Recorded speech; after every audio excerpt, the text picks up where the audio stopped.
لە پێناو براکەی ژیانی خۆی دەخاتە مەترسی و ژێر چەقۆی دکتۆرەکە. گەنجێکی هەولێر دوای ئەوەی براکەی تووشی نەخۆشی شێرپەنجەی خوێن دەبێت ئامادەی دەردەبڕێت ژیانی خۆی بخاتە مەترسی و گیانی براکەی ڕزگار بکات. دیار شێرکۆ تەمەنی 30 ساڵە و ماوەی 3 مانگە تووشی نەخۆشی شێرپەنجەی خوێن بووە. پزیشکەکان پێیان گوتووە پێویستت بە زەرعی موخە و ئەوەی دەتوانێت ڕزگارت بکات ڕحمی خودای گەورە و هیمەتی یەک لە ئەندامانی خێزانەکەتە.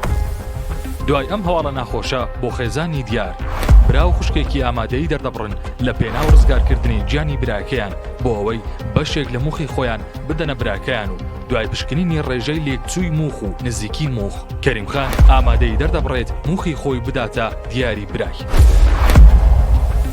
کەریمخان شێرکۆ تەمەنی 36 ساڵە و لە ڕیزی هێزێکی ئەمنی هەولێر بەرگری لە گیانی هاوڵاتیان دەکات.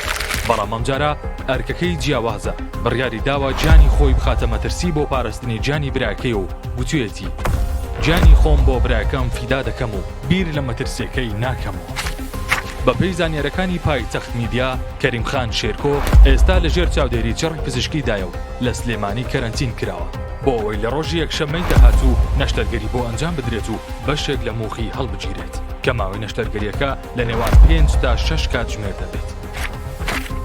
دوای ئەوەی ڕۆژی یەکشەممە موخ لە کەریمخان وەردەگیرێت ڕۆژی چوارشەممە نەشتەرگەری چاندنی موخ بۆ دیار ئەنجام دەدرێت.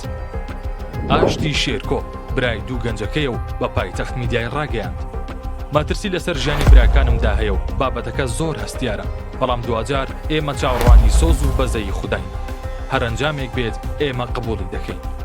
لە درێژە قسەکانیدا ئاشتی شێرکۆ برای دوو گەنجەکە بۆ پایتەخت میدیا گوتی شێرپەنجە بەرۆکی خێزانەکەمانی گرتووە لە ڕابردوو باوکم و براژنم توش بوون و ئێستاش براکەم تووشی شێرپەنجە بووە. داوا دەکات کوردستانیان دوعای خێری بۆ بکەن.